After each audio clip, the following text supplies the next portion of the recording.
as you just saw, that's my race car. It's a 1984 Chevy Monte Carlo. It's got a small block, and it's pretty flipping fast, as you just saw. So today I'm going to talk about just where the car came from and everything that comes around with it. So the car came from about a year and a half ago, yeah.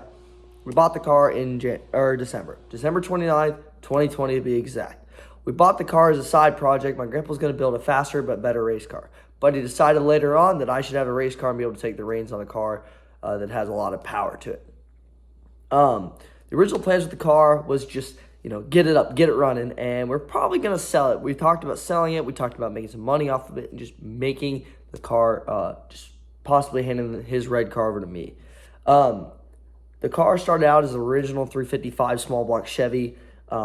It was terribly running, didn't run at all. It was in bad shape. And as time went on, we found more and more problems with the car, so that caused us to spend a ton of money on the car for no reason whatsoever. If the guy that we bought it off of said everything he should have, and the car was the way he said it was, the car wouldn't have had any problems and should have been ready to go. But it wasn't, as shortly as we found out as time went on. There's multiple things we did to the car. I'm going to throw up some pictures of what the car looked like when we brought it back, every picture that I took throughout the process, and explain everything after the pictures are shown. So as you can see in this picture here, we brought the car home and it looked in very bad shape. Motor needed a lot of work, as you can see. It's kind of rusted out. And the car was just in overall very bad shape when it came to performance. Later on, we added some wheels to the car to make it cleaner. Redid the interior, put in a seat cover, new gauges, remounted everything. This is the motor after giving some love to it, some new spark plug wires, and then we eventually changed to chrome valve covers. This gave the car a more aggressive look. So in this picture here, the little kid on top of the car is my little brother, and the other guy is my little brother, and then my grandpa's the one on the left. He's been my biggest supporter, and I've been his biggest supporter throughout racing. As we kind of support each other, he helps me, and I help him out as much as I can. It just leads to good things, such as both having race cars, him having an 83 and me having an 84 Monte Carlo. It's just like an awesome thing that we get to bond over and enjoy time together when it comes to building or working. Now we're going to roll the clips of the car and me showing you and walking around the entire car. These clips were filmed at 2 separate times. Let me inform you on that. One was filmed earlier in the day and the other one was filmed at the track. You will see that here in a second. Roll the clips. All right, so we're here at the track. Beautiful Norwalk, Ohio, on this fine Friday evening. We're going to take a look at what's the motor and just the interior of the car, kind of talk about some things. So this is the powerhouse of my car. We're going to kind of start at the front and work our way back. So we got a Champion radiator here, radiator hoses. It's loud, sorry. Alternator charged the battery, we're running premium XL belt. Now we're starting the engine. We got Mr. Gasket. Air filters, we got 2 of them. We're running 2 660 Holley carburetors, running a dual intake setup. This is called a tunnel ram. We've got an Edelbrock intake. We're running Moroso valve covers, Summit Racing valves, and then in the block, it's a 383 small block Chevy. It's been pulled out from the 350 originally. 2-volt main, checks, spark plugs. Obviously, we made these ourselves. Running competition engineering shocks and aftermarket springs. Jegs brakes set up for our line lock, so we can do burnouts. This is a all steel scooped hood. As you walk into the interior of the car here, we've got a Jegs seat cover here. Jegs safety harness belts that are certified till June of 2023. This is a Grant GT steering wheel. You've got your gauges here, water temp. You run oil pressure and voltage, running about 13 volts. Step in the car here for you guys, point some more stuff out. We're running a B&M 3-speed slap shifter here, stock pedals, auto meter, sport comp, monster, tachometer. This tells me my RPMs. We don't have a speedometer in this car. MSD ignition. This is 6425 ignition box. We're just We ran every wire we could out of the stock dash. This is my fuse box here. The steering wheel still has the tilt function. I still have all the glass original windows. This is my switch panel. We got the start button here that cranks the engine over. Your ignition switch, so once you're cranking, you flip that switch up and the car will start. This is my fuel pump, was shown in the video. Next, we have water the water pump and the radiator fan, and then my tail lights. So we get out of the car here, walk around. We've got my number here, 85MC. We're running, not running Edelbrock carburetors anymore, but we got a race clip. That's all my safety gear. We got a hardwood fuel cell and a Duracell battery. You've got the kill switch down here. This is just in case we got to kill the car. We walk around here, we're running Mickey Thompson ET Streets. These are the only tires we run. We run 28, 11 and a half, 15, and then we run American Racing wheels all the way around. We have a roll bar essentially, but your roll cage is mounted into the frame of the car. But yeah, that's basically it for the exterior of the car. Nothing really special, honestly. You got the trailer here, the truck. Built this for me, but you got MSD that does all the spark for us. That's about it, honestly. That's what we got for motoring.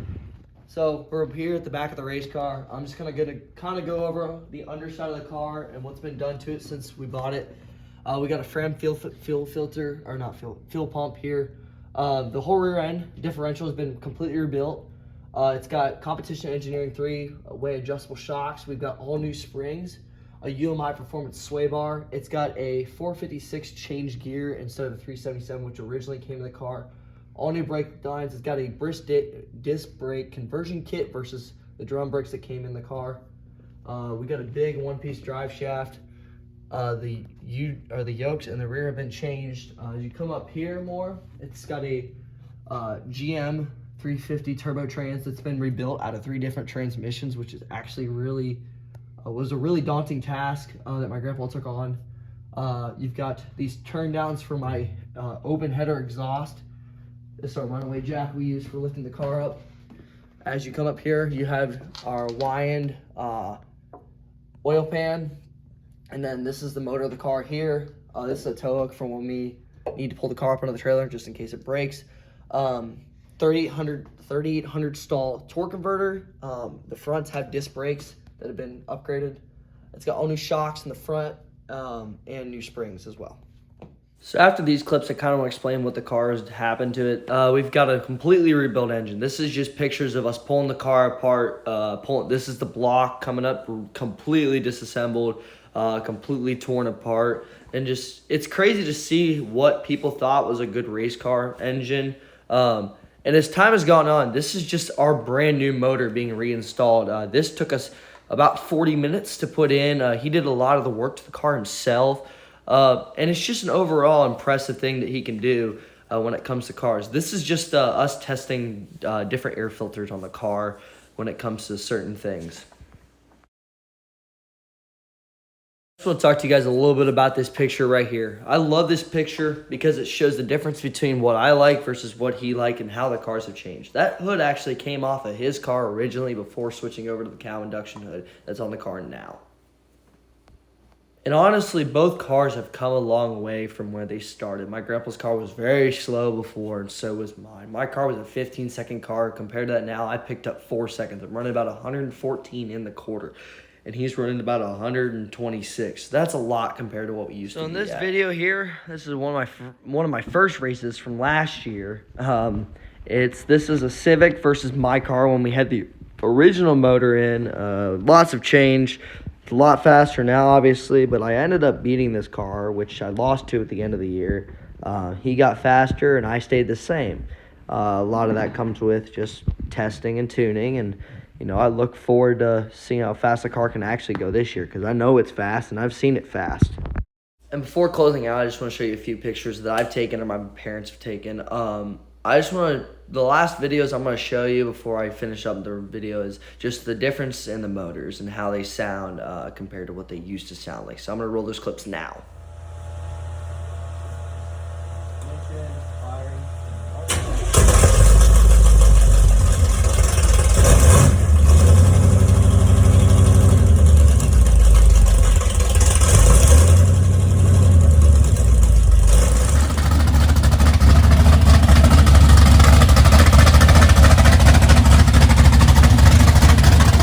before I close out this video, I want to say I'm filming a video with my friend Kieran, who went with me to take all the videos. Thank you, Kieran, for everything you did last Friday. Helped me tremendously. I'm going to kind of sit down with him and talk just about his experience before we close out the video. This is a long one, but it's so worth it in my opinion.